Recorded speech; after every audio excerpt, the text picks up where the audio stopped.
சங்கீதம் 122.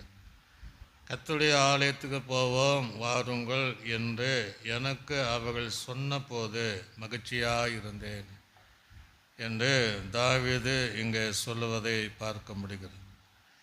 தாவீதை கர்த்தர் சவுலை பார்க்கிலும் தைல கொம்பினால் அபிஷேகப்படுத்தினார். அந்த ராஜாவானதுனால எனக்கு மகிழ்ச்சி என்று அவன் சொல்லவில்லை. அவன் ஆடுகளை மேய்த்து கொண்டிருக்கும் போது ஒரு முறை ஒரு ஆட்டை சிங்கம் கொண்டு போகும்போது அவன் ஓடி சிங்கத்தின் வாயிலிருந்து சிங்கத்தை கொண்டு ஆட்டை பாதுகாத்தான். அது நிமித்தமாக நான் சிங்கத்தை கொண்டு ஆடுகளை பாதுகாத்தேன், அதனால் எனக்கு மகிழ்ச்சி என்று சொல்லலை. இன்னொரு தடவை கரடி தன் ஆடுகளை கொண்டு போவது கூட அதை கொண்டு ஆடுகளை பாதுகாத்தான், அது நிமித்தம் எனக்கு மகிழ்ச்சி என்று சொல்லலை.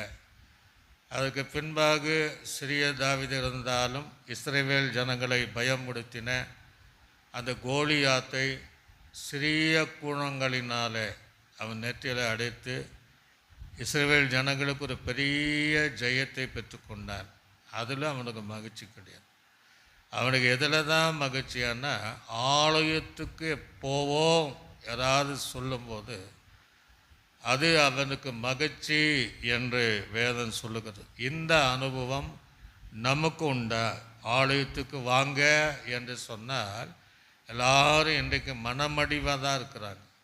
அவங்களுக்கு இருக்கிற மகிழ்ச்சி போகத்தக்க சூழ்நிலை தான் இருக்குது. ஆனால் இங்கே தாவீது சொல்லும்போது கர்த்தருடைய ஆலயத்துக்கு போவோம் வாருங்கள் என்று எனக்கு அவர்கள் சொல்லும்போது நான் மகிழ்ச்சியாயிருந்தேன் என்று சொல்லுகிறார். மகிழ்ச்சியாயிருந்தேன் என்று சொல்லிட்டு அடுத்த வசனத்தில் எஸ்லேமே உன் வாசல்களில் என் கால்கள் நிற்கலாயிற்று. அவ்வளோ வேகமாக ஆலயத்துக்கு போயிருக்கிறார். இன்றைக்கு இருக்கிற ஆவிக்குரிய நிலைமை என்ன? ஆலயத்திற்குள் மகிழ்ச்சியாய் வருகிறோமா? மகிழ்ச்சியாய் வீட்டை விட்டு புறப்படுகிறோமா?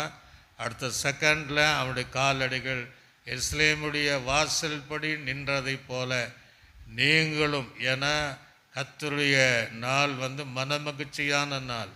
அவர் இங்கே தான் நம்மை மகிழ பண்ணுகிற கர்த்தருடைய ஜெப வீட்டில் அவளை கொண்டு வந்து மகிழ பண்ணுவேன் என்று சொல்லியிருக்கிறார். தீர்மானம் பண்ணுங்க, நானும் மகிழ்ச்சியாய் ஆராதிக்க போகிறேன் என்று சொல்லும்போது உங்கள் மேலே கர்த்தரது ஆசீர்வாதத்தை நான் நல்ல ஆண்டவரே நன்றி செலுத்துகிறோம். இப்படி அனுபவமுள்ள தேவ பிள்ளைகள் மேலே உம்முடைய மகிழ்ச்சி அளவில்லாமல்